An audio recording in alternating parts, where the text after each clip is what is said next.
जय हिंद दोस्तों। स्वागत है आपका हनु ग्लोबल स्टडीज के इस मंच पर।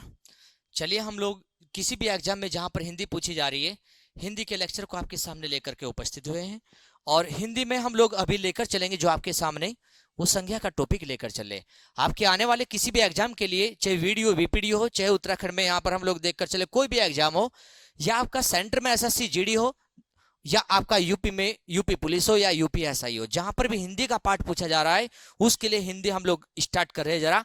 और हिंदी में सबसे पहले हम लोग एक टॉपिक है यहाँ पर जो आपका संज्ञा का, उस टॉपिक को हम लोग लेकर चल रहे हैं। संज्ञा क्या होता है? संज्ञा संज्ञा की बात हम लोग करने जा रहे हैं जरा। संज्ञा क्या होता है? अगर हम लोग संज्ञा के पर्यायवाची की बात करें, संज्ञा के पर्यायवाची, संज्ञा के पर्यायवाची की बात करें तो संज्ञा किसका पर्यायवाची है? तो संज्ञा का एक पर्यायवाची हमें नाम मिलता है। संज्ञा का एक पर्यायवाची नाम है। अर्थात संसार में, जगत में जो भी नाम होते हैं वे सारे नाम क्या होते हैं? संज्ञा कहलाते हैं। तो संज्ञा को ही नाम कहते हैं, नाम को ही संज्ञा कहते हैं। हमें इसके पर्यायवाची में जानिए बात। नेक्स्ट, इसी के साथ में हम लोग लेकर चलते हैं जरा संज्ञा को। इसका शाब्दिक अर्थ क्या है? शाब्दिक अर्थ,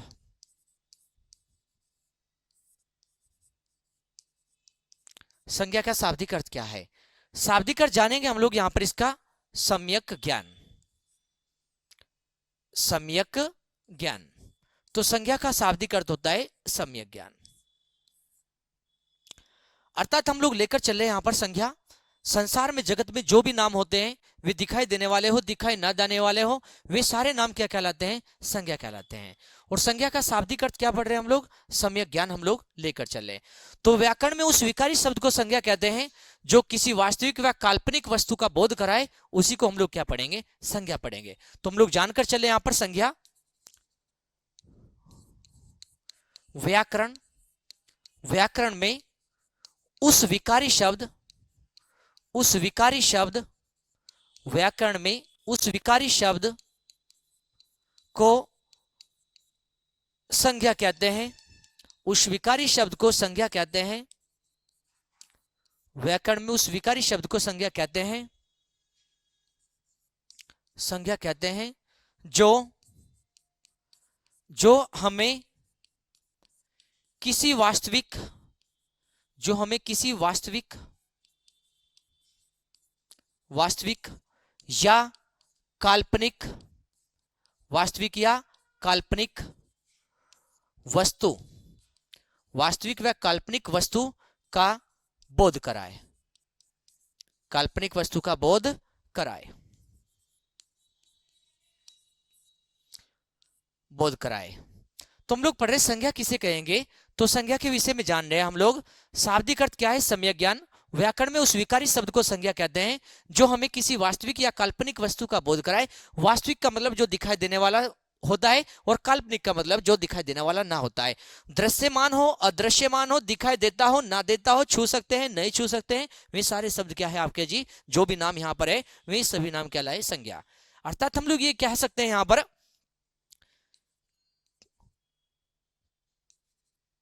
किसी, सॉरी, हम लोग कह सकते हैं संसार में, संसार में हम लोग कह सकते हैं संसार में किसी प्राणी, किसी प्राणी, वस्तु, व्यक्ति, किसी प्राणी, वस्तु, व्यक्ति, भाव, गुण आदि, आदि के नाम को, नाम को संज्ञा कहते हैं, संज्ञा कहते हैं, के नाम को संज्ञा कहते हैं। हमने संज्ञा को पढ़ा कि संज्ञा किसे कहते हैं। ये सारे हमने संज्ञा से रिलेट, संज्ञा की परिभाषा को लेकर चले जो हम लोग पढ़ रहे। जैसे हम लोग देख रहे हैं यहां पर कि संसार में किसी प्राणी का नाम हो, वस्तु का नाम हो, व्यक्ति का नाम हो, भाव का नाम हो, भाव हो कोई भी, क्रोध, प्रेम, ईर्षा, ईमानदारी, कोई भी भाव रखता हो वहां पर जी, वे सारे कोई भी गुण हो यहां पर जी, तो हम उन सभी नामों को क्या बोले? संज्ञा बोलकर चलेंगे। जैसे हम लोग कहें, यहां पर कहने लगे हम लोग, जैसे कोई वस्तु, वस्तु का नाम हमने लिया, जैसे यहां पर हम लोग लेकर चलते हैं सेब, पेन, कॉपी, ये सब वस्तु है तो है, मेज सब वस्तु है। तो कोई भी वस्तु का नाम हो वही संज्ञा है। जैसे हम लोग यहां पर लेकर चले, प्राणी का नाम लेकर चले, जैसे प्राणी, प्राणी को जाना यहां पर प्राणी, तो प्राणी में जैसे हमने कहा यहां पर लेते हैं पशु, पशु भी तो एक जीव है, पक्षी, पशु पक्षी यहां पर जी, ये भी तो एक जीव है यहां पर जी, तो प्राणी है यहां पर। जैसे कोई भी व्यक्ति का नाम ले हम लोग, व्यक्ति, व्यक्ति में यहां पर हम लोग जानेंगे जो व्यक्ति है यहां पर, व्यक्ति को जानते हैं हम लोग यहां पर जरा। जैसे व्यक्ति में हम लोग पढ़ते हैं राम, श्याम, सोनो, मोनो, ये सारे क्या नाम है, व्यक्ति के नाम। कोई भी नाम हो, इन सभी नामों को क्या कहेंगे हम लोग, संज्ञा कहेंगे। जैसे हम लोग कहने लगे यहां पर भाव, भाव में हमने कहा कोई यहां पर भाव की बात करने लगे, भाव में हम लोग देखते हैं प्रेम, तो प्रेम का भाव। हमने कहा ईर्ष्या, कोई ईर्ष्या का भाव रखता है, कोई रखता है यहां पर क्रोध का भाव, क्रोध का भाव रखता है। तो ये सारे क्या है जी, भाव है। ऐसे ही गुण को पढ़ते हैं हम लोग, गुण, गुण को देखते हैं हम लोग, जो गुण है यहां पर, गुण को जानते हैं। जैसे हम लोग गुण में कहने लगे यहां पर, जो हम लोग पढ़ रहे हैं यहां पर गुण में, अगर हम लोग देखें, जैसे गुण में पढ़ रहे हैं हम लोग यहां पर अच्छाई, अच्छाई, ईमानदारी, ईमानदारी, ये क्या है जी, उसके गुण है। तो जो भी ये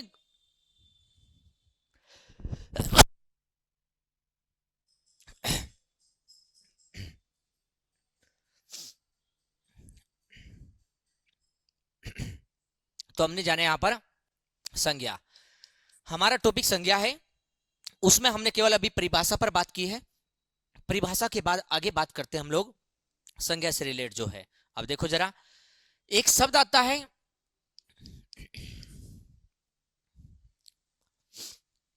अधिकांश विद्वानों ने संज्ञा के कितने भेद बताए, हम लोग जानेंगे।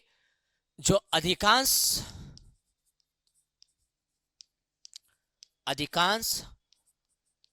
व्याकरण,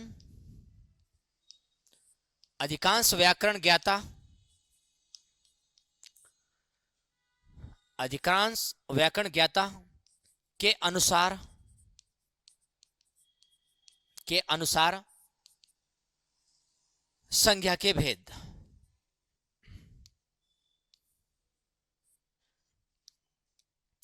अनुसार संज्ञा के भेद, अधिकांश व्याकरण ज्ञाताओं के अनुसार संज्ञा के भेद कितने होंगे, 5,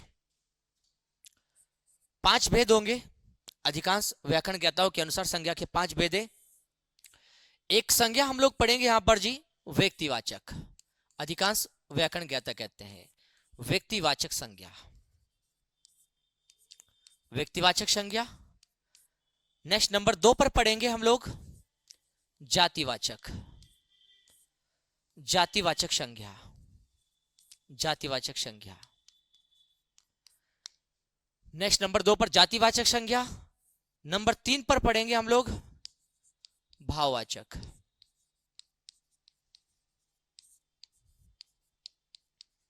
भाववाचक। और 4 पर पढ़ेंगे हम लोग यहां पर समूहवाचक, समूहवाचक, समूहवाचक। और 5 नंबर हमारा द्रव्यवाचक, द्रव्यवाचक संज्ञा, द्रव्यवाचक संज्ञा। तो अधिकांश विद्वानों के अनुसार हिंदी में संख्या के जो भेद मानते हैं वो कितने बताएंगे, 5 भेद बताएंगे। जबकि कुछ विद्वानों के अनुसार, हमने कहा कुछ विद्वानों के अनुसार, कुछ विद्वानों के अनुसार, कुछ विद्वानों के अनुसार हम लोग पढ़कर चलते हैं यहां पर जो हिंदी में संज्ञा के भेद है। कुछ विद्वानों के अनुसार हिंदी में जो संज्ञा के भेद पढ़े, संज्ञा के भेद, संज्ञा के भेद 3 बताए। कुछ विद्वानों के अनुसार संज्ञा के भेद 3 बताए। वे 3 कौन से हैं? नंबर 1 व्यक्तिवाचक, नंबर 1 व्यक्तिवाचक, नंबर 2 जातिवाचक, नंबर 2 जातिवाचक, नंबर 3 भाववाचक, भाववाचक। ये विद्वान जातिवाचक के 2 पार्ट मानते हैं, एक समूहवाचक, एक समूहवाचक और दूसरा द्रव्यवाचक मानते हैं, द्रव्यवाचक मानते हैं। यह हमने जाना। अधिकांश विद्वान संज्ञा के कितने भेद बता रहे? 5, और कुछ विद्वान संज्ञा के कितने भेद कर रहे हैं? 3 कर रहे हैं। यह हमने संज्ञा का विभाजन किया, लेकिन इस संज्ञा के विभाजन के साथ साथ में हम लोग जो मूल रूप आते हैं, मूल रूप की बात करते हैं, और मूल रूप के अंदर ही इन्हें रखा गया है। तो पहले इन्हें लिखने का कारण यही है ताकि आप लोग जो आज की संज्ञा को जानते हो उस संज्ञा को मूल रूप में ले जाना है हमें। तो मूल रूप में लेकर चलेंगे हम लोग। आइए जरा, संज्ञा के मूल भेद। संज्ञा के मूल भेद 2 है। एक तो संज्ञा दिखाई देने वाली होती है, एक दिखाई ना देने वाली होती है। मतलब एक वास्तविक है और एक अवास्तविक है। मतलब एक दृश्य है, दिखाई देती है, और एक अदृश्य दिखाई न देती है। हमने कहा एक को आकार दे सकते हो, मूर्ति का आकार मिल सकता है, वो दिखाई देने वाली, स्पर्श कर सकते हैं उसे, लेकिन एक ऐसी है उसे कोई आकार नहीं दे सकते। वहां पर जी हम लोग जी, जैसे हमने कहा क्रोध है, क्रोध को कोई आकार दे सकते हैं? नहीं दे सकते हैं यहां पर जी। तो हमने कहा कुछ चीजें ऐसी है जो दिखाई देंगी, कुछ चीजें ऐसी है जो दिखाई नहीं देंगी। यहां पर हम लोग पढ़ रहे हैं मूल भेद कितने? 2। मूल भेद में एक होता है यहां पर जी वास्तविक, वास्तविक संज्ञा कहो मूल भेद में, और एक होती है अवास्तविक संज्ञा, अवास्तविक संज्ञा, वास्तविक संज्ञा और अवास्तविक संज्ञा। ये नाम मिले, वास्तविक संज्ञा और अवास्तविक संज्ञा। नेक्स्ट, या करके हम लोग इसी का नाम इसी का नाम हम लोग देखेंगे जरा, यथार्थवाचक, यथार्थवाचक कह सकते हैं, और इसी को हम लोग कह सकते हैं काल्पनिक, काल्पनिक, काल्पनिक संज्ञा कह सकते हैं। ये भी नहीं कहना है आपको तो ये भी कह सकते हैं आप लोग मूल रूप में। जिसे आकार दे सकते हैं उसे मूर्त रूप कह सकते हैं, आकार है उसका, मूर्ति बना सकते हैं। और जिसे आकार नहीं दे सकते उसे अमूर्त रूप में कह सकते हैं, अमूर्त रूप में। अगर ये भी नहीं कहना है तो या करके हम लोग नेक्स्ट बता रहे, जो दिखाई देता है दृश्यमान वाला, दृश्यमान, एक तो दृश्यमान होता है, और जो या करके हम लोग देख रहे हैं दूसरा रूप अदृश्यमान, अदृश्यमान वाला होता है। तो हम लोग संज्ञा को देख रहे हैं। संज्ञा के मूल भेद कितने यहां पर जी? संज्ञा के मूल भेद हमें मिल रहे हैं जी यहां पर जी 2, वास्तविक, अवास्तविक, यथार्थ, काल्पनिक, मूर्त, अमूर्त, दृश्य और अदृश्यमान। ये संज्ञा के भेद मिल रहे। अब अगर हम लोग देखकर चले वास्तविक को और अवास्तविक को, यथार्थ को और अयथार्थ को, या काल्पनिक को, कौन है ये? मतलब ये दिखाई दे सकते हैं, इन्हें छू सकते हैं हम लोग, वे दिखाई नहीं देते, छू नहीं सकते उन्हें जी। तो हमने कहा है इन आधारों पर अगर देखकर चले तो जो वास्तविक संज्ञा निकली हमारी, इन आधारों पर अगर देखकर चले तो वास्तविक संज्ञा कौन सी निकली? हमने कहा जो दृश्यमान है हमारी, इसमें देखते हैं जरा हम लोग, जो दृश्यमान है इस दृश्यमान में देखते हैं हम लोग जो हमारी संज्ञा है। व्यक्ति को देख सकते हैं तो एक संज्ञा का नाम निकला व्यक्तिवाचक। दृश्यमान में कौन सी संज्ञा रखेंगे? व्यक्तिवाचक। दृश्यमान में हमने कहा नंबर 2 पर क्या रखेंगे? जातिवाचक, जातिवाचक। दृश्यमान में नंबर 3 पर समूहवाचक, समूहवाचक। दृश्यमान में नंबर 3 पर समूहवाचक।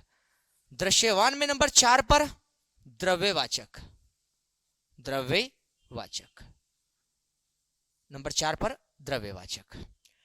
अब जो दिखाई नहीं देती है, अवास्तविक है, इसमें किसे रखेंगे हम लोग जी? तो हमारी एक संज्ञा मिलेगी, उसका नाम मिलेगा जी भाववाचक, भाववाचक संज्ञा। भाववाचक संज्ञा हम लोग संज्ञा का विभाजन करके चले, एक मिलेगी केवल अवास्तविक में। 4 रूप पढ़ेंगे हम लोग वास्तविक में। तो टोटल कितने हो गए हमारे? 5 भेद। हमने कहा संज्ञा के मूल भेद 2 है, एक दिखाई देने वाला, दिखाई ना देने वाला, एक वास्तविक, एक अवास्तविक, और हम कहेंगे यथार्थवाचक या काल्पनिक। एक को मूर्ति का आकार दे सकते हैं तो मूर्त रूप, एक को मूर्ति का आकार नहीं दे सकते तो अमूर्त रूप। आज हम लोगों ने केवल संज्ञा का विभाजन किया है, केवल हम लोग संज्ञा का विभाजन किया और संज्ञा की परिभाषा की है। हमने संज्ञा का विभाजन किया और संज्ञा की परिभाषा की है। ये केवल हमने एक डेमो के लिए यहाँ पर स्टार्ट किया है। अभी आप लोगों को नेक्स्ट क्लास इसके तुरंत बाद मिलेगी, आप लोग देखना नेक्स्ट क्लास को भी।